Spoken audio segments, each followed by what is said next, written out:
हिमालय पर्वत जो अपने निकटतम चोटी से, जब आप हिमालय की यात्रा में एवरेस्ट पहुंचते हैं तो एवरेस्ट अपने जो सेकंड जस्ट बगल वाली जो चोटी है कैंप 4, वहां से 800 मीटर ऊंचा है। यही कारण है कि बड़ी सुर्खी बनती है कि माउंट एवरेस्ट एक रिवर के कारण वर्ल्ड की हाईएस्ट पीक और लंबी हो रही है। इसके बगल में से एक नदी बहती है जो कि कोसी नदी की सहायक नदी है अरुणा, उसके कारण इसकी हाइट बढ़ रही है। बड़ा ही रोचक कथन है, लेकिन इसको समझते समझते ज्योग्राफी की समझ बने तो आनंद कुछ और ही आ जाएगा। हम प्रयास करेंगे कि आपको यह समझा पाएं कि अल्टीमेटली माउंट एवरेस्ट की हाइट हर साल क्यों बढ़ रही है। ठीक है, फिलहाल के लिए जो डेटा आप लोग याद रखते हैं उसमें 8,848.88 मीटर है, जो कि दुनिया की सबसे ऊंची इमारतों से 10 टाइम्स अधिक दिखाई देता है। और इस 10 टाइम्स ऊपर हाइट और बढ़ने की खबरें जियो साइंटिस्ट जिन जैन डाई के द्वारा China university of geo science in Beijing के अंदर प्रकाशित की गई। इनकी इस खबर को बहुत से लोगों ने सत्य भी माना। पहले एवरेस्ट जान लेते हैं कि यह है कहां।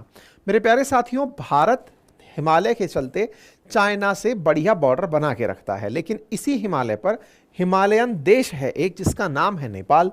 उस नेपाल में दुनिया की सबसे ऊंची चोटी माउंट एवरेस्ट है। हिमालय की सबसे ऊंची चोटी माउंट एवरेस्ट है। माउंट एवरेस्ट को अगर ध्यान से देखें तो ये एक तरफ नेपाल में खुलता है और दूसरी तरफ इसका ढलान चाइना में है। यानी कि अगर आपको माउंट एवरेस्ट पर चढ़ना है तो आप चाइना से भी चढ़ सकते हैं और नेपाल से भी। लोग नेपाल से प्रेफर करते हैं क्योंकि उधर की जो ढलान है वो बहुत ही स्टीप है, लेकिन उधर के लोग जो इसे देखते हैं वो अपने हिसाब से इसे अपना नाम देकर चलते हैं। ये रहा फिलहाल के लिए माउंट एवरेस्ट, जो कि नेपाल चाइना बॉर्डर पर है। कंसीडर इसे नेपाल में किया जाता है।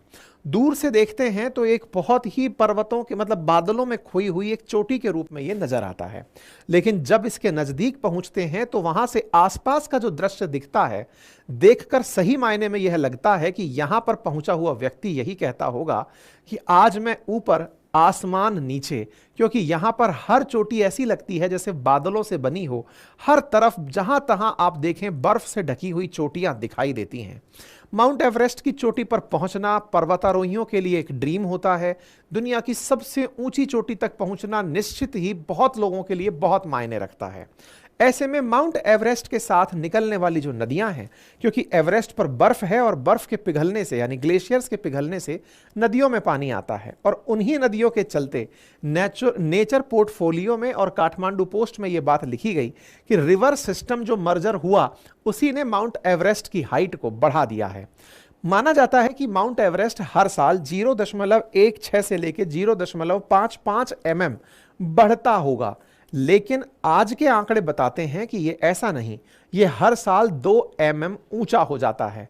2 मिलीमीटर माउंट एवरेस्ट की ऊंचाई बढ़ना अपने आप में आपको यह फीलिंग देता है कि क्या बचपन में जो हम सजीव और निर्जीव की श्रेणी में चीजें पढ़ते थे, तो क्या एवरेस्ट कोई सजीव वस्तु है, क्या कोई सजीव जीव है क्या जो निरंतर अपनी हाइट बढ़ाए जा रहा है।